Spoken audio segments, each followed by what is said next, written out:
La tournée d'ici, c'est sur DC Radio 90.2. Bonjour à tous, merci d'être restés sur le 90.2 et sur DC Radio. Alors qu'est-ce que nous sommes bien installés? Nous sommes dehors, à la maison des communes qui abrite l'écomusée des cheminots vénois. Il y a un beau soleil, même plus un nuage. Nous sommes très bien, nous avons du beau monde avec nous au cours de cette table ronde. On va commencer avec bien sûr Madame le maire de Veynes, Christine Divou. Bonjour Madame le maire. Donc on est très content de vous recevoir. Vous écoutiez tout à l'heure, avant qu'on prenne l'antenne, ce medley un petit peu sur le Tour de France. Alors actualité oblige, le Tour est passé évidemment par Veynes. Ça a dû être une belle fête aussi ici. C'était magnifique. C'est vrai qu'on a eu la chance d'avoir une très belle météo, donc des images somptueuses du Buëch qui ont été retransmises par le public était là, en famille, les enfants avec le centre social, les enfants du secours populaire avaient été aussi invités, des stands de BMX, nos résidents de la maison de retraite sont venus aussi. Tout avait été organisé pour que le maximum de public puisse être présent, profiter de cette belle journée et de ce moment extrêmement convivial et de bonheur. Lorsque vous êtes déplacé sur le terrain, vous avez vu beaucoup de Vénois parce que à Gap, moi, lors des reportages, on a observé beaucoup de personnes qui venaient d'un peu partout. Mais on a eu du mal à tomber sur des Gapençais. Ça, c'est vrai. Est-ce qu'à Veynes, ils étaient sortis, les Vénois? Les Vénois étaient au rendez-vous avec bien sûr toute la population touristique qui est actuellement sur notre secteur. Et c'était vraiment un grand moment de bonheur et de joie. Donc, Madame le maire, un mot sur sur votre ville, Veynes. Veynes marche énormément l'hiver, au printemps, mais l'été aussi. Beaucoup de festivités dans votre belle ville. Oui, c'est vrai que le programme est extrêmement riche. On a sur la commune de Veynes plus de 50 associations donc qui ont à cœur de faire vivre la commune et de l'animer tout au long de l'année bien sûr, mais c'est vrai qu'en période estivale on a un programme qui est extrêmement varié dans le domaine du sport, de la culture, dans le domaine des loisirs, voilà. Donc je crois que tout le monde peut trouver son compte et en tout cas la commune fait tout pour faciliter cette richesse des animations et ce partenariat. Ce tissu associatif est vraiment très important pour vous, il faut le développer, il faut l'encourager. Écoutez, nous l'encourageons largement. Je vous dirais quand même qu'on a plus de 280 000 euros de subventions directes qui sont versées à nos associations. Plus, c'est encore plus vrai en cette période de l'année, nos services techniques qui sont mobilisés pour décorer la ville, pour accrocher les fanions, les flonflons, les bonbons et tout ce qui permet de permettre cette organisation dans les meilleures conditions. Oui, donc c'est important pour nous, c'est important pour la population. Ça fait partie du bien vivre dans notre territoire. Oui. Un mot sur ce corso, parce qu'on est là aussi pour parler du corso. Il s'est arrêté pendant de nombreuses années. On en reparlera avec Monsieur Chevalier qui est là autour de la table également. Il a repris depuis 2 ans. Il est essentiel ce corso. C'est une belle fête qu'on va vivre encore ce dimanche à Veynes. C'est vrai que le corso fait partie des très belles animations de cet été. Et j'espère que le beau temps sera de la partie, parce que je crois que tous les bénévoles ont mis beaucoup de leur cœur, de leur temps et de leur énergie pour préparer tout ça depuis des mois. La commune accompagne également à l'organisation et au financement de cette manifestation. Donc je crois que dimanche ce sera une vraie jour de fête qui se complétera avec aussi le marché aux puces, avec tout un tas d'animations qui donneront à tous les publics et à toutes les envies une satisfaction. C'est essentiel. En tout cas, merci Christine Divou d'avoir été avec nous parce qu'on sait que vous avez un gros emploi du temps. Vous avez libéré un petit peu de votre temps pour DC Radio et je vous en remercie. On va donner la parole parce que hélas nous aussi on est pris par le temps. La table ronde elle doit se terminer de bonne heure. On va donner la parole à Daniel Chevalier qui va me rejoindre, ex-député, qui est l'un des organisateurs du Corso. On va attendre qu'il s'installe, Daniel Chevalier. Voilà, donc je vous remercie à mon tour quand même avant de vous quitter. Merci d'être présent et belle réalisation à toutes ces animations ce week-end et les week-ends qui suivent aussi. En tout cas, on a encore été très bien accueillis dans votre belle ville de Veynes. Merci Christine Divou. Au revoir.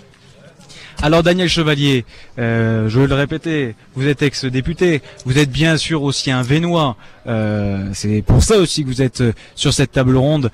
L'un des organisateurs, on m'avait dit tout à l'heure, faut rendre à César ce qui appartient à César, l'un des organisateurs du Corso, ce Corso, parlez-moi-en, il a une histoire particulière.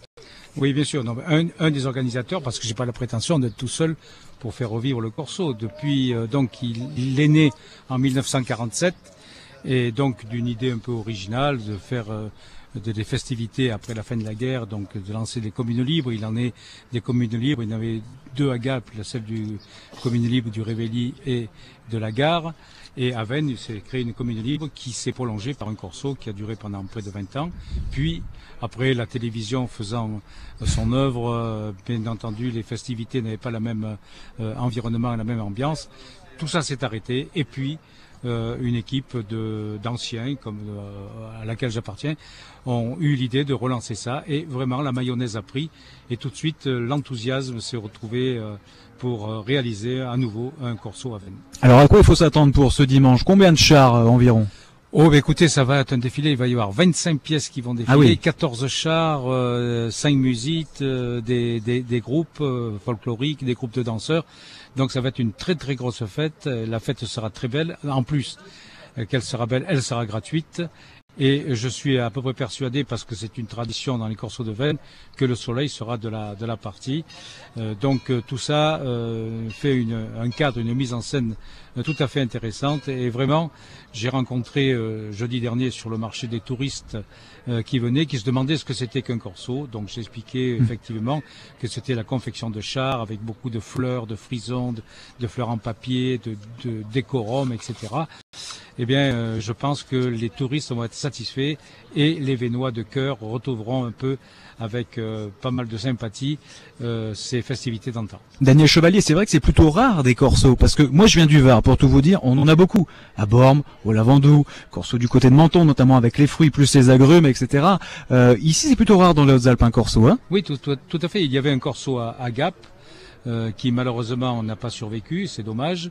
Le corso de Veynes était renommé régionalement, donc il renaît de ses cendres. Bien entendu, on n'a pas la prétention de lutter avec le corso de Nyons et le corso de Digne, mais néanmoins c'est une tradition veynoise qui a repris, et je trouve que la mobilisation qui s'est faite autour de cette idée, il y a plus de 300 personnes qui ont œuvré pour cette fête de dimanche, et on attend 10 fois plus de spectateurs, c'est-à-dire on attend plus de 3000 personnes dans les rues veynoises.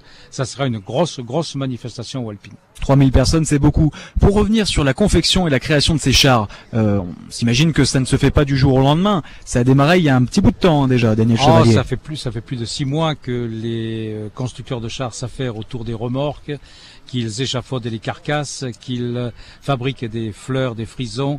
Vous verrez, les décorations sont tout à fait remarquables, avec des thèmes variables, c'est-à-dire qu'il n'y a pas de thème imposé. Chaque association choisit son thème, et il y a beaucoup d'originalité, et il y aura vraiment de grosses surprises pour tous celles et ceux qui viendront nous rendre visite. Alors ce que vous me disiez avant qu'on prenne l'antenne, c'est une fête populaire, hein, et c'est pas péjoratif lorsqu'on dit ça, parce que ça concerne tout le monde. Voilà, c'est tout à fait l'objectif, c'est-à-dire qu'on veut que les familles soient dans la rue, on veut que les enfants soient dans la rue, on veut que les enfants soient sur les chars, on veut les retrouver au jardin public après, avec l'exhibition des groupes, des musiques, on veut les retrouver avec le festival de Julie Jourdan, avec l'animation du DJ Jockey Chris. Tout cela est gratuit, entièrement gratuit, donc à la portée de toutes les bourses. Il y aura simplement un buffet buvette pour pouvoir tenir à longueur de soirée. Et là, bien entendu, heureusement, ça sera payant un petit peu pour donner quelques moyens pour le corso de l'année prochaine. Le tout gratuit n'est pas non plus toujours très bon. Non, mais là, je veux dire par là que il n'y a pas de droit d'entrée, de vignette à payer.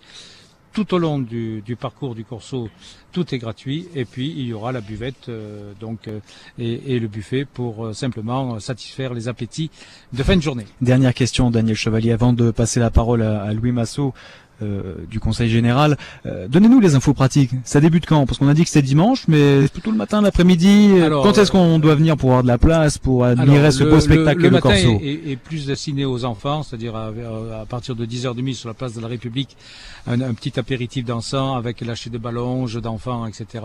Puis quelques surprises encore à la clé. Et vraiment le corso débutera à 14h30 par un départ dans le quartier est de Veynes, il s'appelle le Bourg, pour aller tourner dans les quartiers ouest jusqu'au rond-point de Veynes, au croisement des routes entre Valence et Marseille. et puis un retour dans les rues de Veynes et une arrivée au point de départ où là la fête se continuera au jardin public parce que j'ai annoncé tout à l'heure les groupes, les musiques, Julie Jourdan, DJ Chris, etc. Une fête qui va durer toute la journée. Merci Daniel Toute la Chevalier, journée. en tout cas d'avoir été sur... Et tout le monde, bien les entendu, congés. au Alpin Investment, vous êtes les bienvenus. Ça c'est sûr. On va vous laisser retourner. Vous êtes venus avec vos petits-enfants en plus, Voilà, c'est ça? qui eux seront déguisés également, et qui sont sur des chars. Donc on va vous laisser retourner avec vos petits-enfants. Merci Daniel Chevalier Merci d'avoir à été vous. sur Et DC merci Radio. d'être venu jusqu'à Veynes. Et Merci. puis on va donner la parole, maintenant on continue cette table ronde. Je vais inviter Louis Massot à venir s'installer à côté de moi. Louis Massot, on le présente plus, conseiller général qui est souvent sur l'antenne de DC Radio. Alors Louis Massot, on va pas forcément parler du Corso avec vous, on va plus parler de l'été en règle générale dans ce canton de Veynes dont vous vous occupez. Un bel été en perspective, Louis Massot. Une très belle été, je l'espère. Il arrive enfin. On l'attendait depuis plusieurs semaines, voire plusieurs mois. Il est là.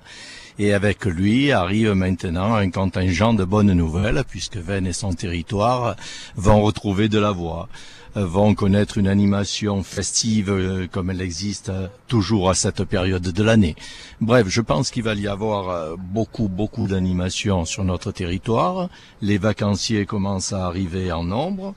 La population locale est souvent présente, elle ne part pas toujours à l'extérieur. Et donc je crois que tous ensemble, nous allons pouvoir vivre de bons moments. Il y a beaucoup d'animations prévues sur ce territoire du canton et même de la communauté de communes. Et il y en a pour tous les genres. Je pense qu'on va trouver des concerts, de la musique, du théâtre, du sport. Et puis bien entendu le clou de ces manifestations, la deuxième édition du nouveau Corso de Veynes, puisqu'il a existé à une époque, mais il renaît de ses cendres depuis l'an dernier. Et je pense que cette année, ce sera une totale réussite. Louis Massot, pour proposer autant d'activités et de festivités, il faut évidemment, on en discutait avec Madame le maire, Christine et vous tout à l'heure, en début de table ronde, un monde associatif très ancré, qui se bat, mais qui est aussi regroupé, qui ne forme qu'un pour divertir tout le monde. Absolument. Je crois que des animations, il va y en avoir de partout, dans les rues, sur les places, dans les chapelles, dans les églises, bref, dans tous les lieux importants publics. Et je crois que ce nombre impressionnant d'animations, il ne peut exister que grâce à ce bénévolat qui est extraordinaire sur Veynes, des bataillons de bénévoles dans une soixantaine, voire plus d'associations locales qui chaque année prennent à leur compte ces animations et permettent de donner du spectacle et du festif à tous ces gens qui sont là, qui nous rendent visite ou qui vivent sur place. Donc moi je voudrais tirer un grand coup de chapeau, mais vraiment un très grand coup de chapeau à toutes ces personnes, alors souvent un petit peu âgées, mais il y a quand même beaucoup de jeunes dans de nombreuses associations qui toute l'année se dévouent, toute l'année s'occupent, préparent leur saison estivale et permettent de mettre en place un programme aussi varié, aussi riche que celui de l'été 2013. Vous le sentez quand vous vous rendez sur le terrain, vous sentez que ce milieu associatif est fédéré et qu'il a envie de faire bouger les choses? Absolument, absolument. Je pense qu'il y a vraiment quelques associations qui sont un peu pilotes, un peu la locomotive du train, qui entraîne tout le monde derrière elle, et on ne ressent pas de problème particulier d'agressivité les unes envers les autres. Au contraire, c'est toujours très regroupé, que tout au long de l'année, elles se rencontrent, elles débattent ensemble, elles préparent ensemble, elles travaillent ensemble pour le grand bonheur des populations locales, bien sûr, mais aussi de passage. Alors Louis Massot, vous qui êtes conseiller général, vous vous occupez aussi du château de Montmort. Nous avons suivi la programmation, c'était il y a de ça 2 semaines, environ 2-3 semaines. La semaine dernière, c'était vendredi dernier, il me semble qu'il y avait un groupe, les Brothers, J'ai assisté. Il paraît que c'était extraordinaire. Nous avons quelques personnes de la radio qui y sont allées, qui ont pris des photos. Apparemment, c'était vraiment grandiose. Alors, très belle aussi programmation dans ce château de Montmort. C'est ça. Donc ce château de Montmort, quand il y a eu l'opportunité, nous étions à ce moment-là dans l'exécutif du Conseil général, mon ami Auguste Truffem, le président, mais aussi son vice-président Richard Siri, qui bien que n'appartenant pas au même groupe politique que nous, a participé à l'acquisition de ce château. On n'a pas laissé passer l'occasion. Il y avait une opportunité de s'en rendre propriétaire. C'est ce qui a été fait. Et on ne remerciera jamais assez Madame Laurent, la propriétaire précédente, qui avait tout fait pour léguer bassin à une collectivité locale, de manière à ce que toute la population, toutes les communes retrouvent le plaisir d'être chez elles. Alors, évidemment, cette animation, elle ne peut pas se faire toute seule au niveau du Conseil général, et elle se fait en collaboration. C'est une parfaite réussite avec la communauté de communes des Deux Buèches, avec son service culturel.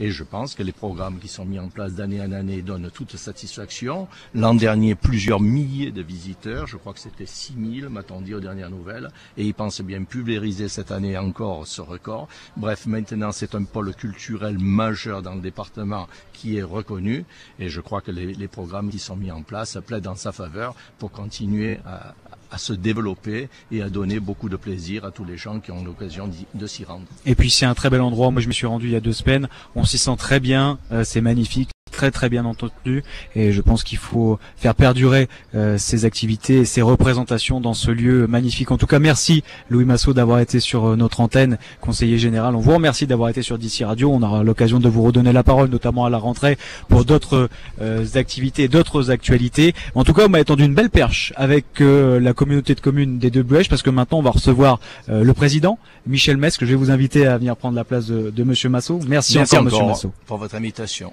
Merci. Alors Michel Mescle, oui, je vous présente, président de la communauté de communes des Deux Buèches. Vous gérez notamment toutes ces activités culturelles. Je vous voyais acquiescer lorsque Louis Massot parlait du château de Montmort. Alors oui, encore de belles activités cet été, des activités culturelles, une activité assez riche pour la communauté de communes et pour les Deux Buèches. C'est effectivement en partenariat avec l'agence culturelle du département que l'animation au château de Montmort est mise en place chaque année, pour la 7e année d'ailleurs. Et donc une programmation, belle programmation intéressante, riche, 21 matinées aux soirées qui allient des expositions, théâtre, littérature, musique, visites libres ou guidées d'ailleurs. Et comme le disait le conseiller général Louis Massot, 6000 personnes l'an dernier, c'est quand même assez énorme, inattendu et extraordinaire. Je pense que le conseil général et nous-mêmes, la communauté de communes, souhaitons encore développer et faire connaître ce lieu quand même assez emblématique pour le département, oui, et pour notre territoire. Et donc il y en a pour tous, hein. Alors il y en a pour tous. Il y en a pour tous, et ce qui est intéressant, c'est qu'on fait appel à des artistes extérieurs, bien entendu, de très haut niveau, oui, mais aussi à des créateurs du territoire qui font un travail qui mérite d'être valorisé. Je crois que c'est à la fois intéressant pour les artistes, mais aussi pour les visiteurs. Oui, parce qu'il y a beaucoup de personnes derrière qui travaillent pour faire venir ces gens. L'organisation doit être compliquée. Alors la programmation, elle se fait en partenariat avec l'agence culturelle du département, je le disais, et puis c'est notre service culturel qui gère cette affaire, qui gère la régie déjà, et puis également qui assiste d'un point de vue logistique les séances chaque soir, avec notre attaché de patrimoine, Martine Messimili, et puis le vice-président chargé de la culture, qui est Bruno Faure, et qui n'a pas pu nous rejoindre aujourd'hui, mais qui aurait aimé être là. Vous sentez les gens, notamment les Vénois, mais même toutes ces personnes, parce que vous, c'est la communauté de communes des Deux Buèches, les gens sont réceptifs, ils ont envie de ces programmations culturelles? Mais le nombre de visiteurs en témoigne, je crois. Ces visiteurs sont effectivement du territoire de Veynes. Ils peuvent être également des touristes en vacances, puisque les animations se font uniquement l'été. L'hiver, c'est difficile. Les conditions de chauffage et le climat dans ces superbes salles sont difficiles à supporter en hiver. C'est très agréable l'été. Michel Mescle, un mot sur le lieu où est-ce que nous sommes aujourd'hui, où est-ce que nous avons été très bien accueillis. C'est la Maison des Communes qui abrite notamment l'écomusée des cheminots vénois. Parlez-moi un peu de cet endroit un peu atypique et puis essentiel dans le cœur de Veynes. Alors, cet endroit, il a été acquis par la communauté de communes dans les années 90. Le bâtiment a été restauré de belle façon, je crois.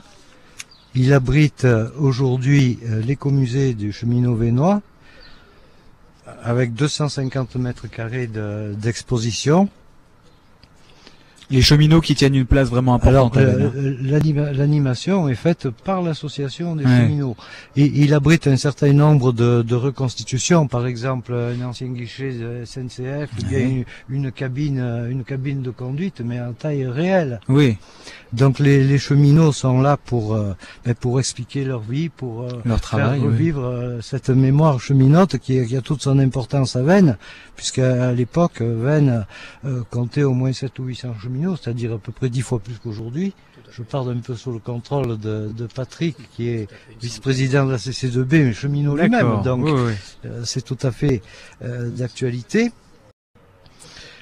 J'imagine que c'est essentiel de faire perdurer cette histoire pour vous. Pas que ça tombe aux oubliettes, parce que faut se rappeler aussi de ces durs métiers, qui sont toujours aussi durs, hein, mais qui ont évolué, certes. Mais ça fait partie du patrimoine français, du patrimoine de Veynes. Voilà, c'est la mémoire de Veynes finalement, hein, l'étoile de Veynes avec l'intersection des 4 lignes, la Grenoble, Valence, Marseille, Briançon. C'est aussi transmettre cette mémoire et ce passé, et pour ce faire, on a mis en place des ateliers pédagogiques où nous accueillons ici un certain nombre de classes, d'écoles, avec l'accord de l'inspecteur d'académie, bien entendu, et en leur proposant des activités très diverses liées, bien sûr, au thème du train, mais avec tout ce que ça comporte, puisqu'à la SNCF, il y a je sais pas combien de métiers, mais beaucoup, plus de 100 ou 1000, c'est énorme. Ça s'est diversifié. Voilà. Ça s'est diversifié. Alors, on bénéficie également de ce superbe jardin qui est peu connu, mais tant mieux finalement. Vous en bénéficiez aujourd'hui. Je suis heureux de vous y accueillir.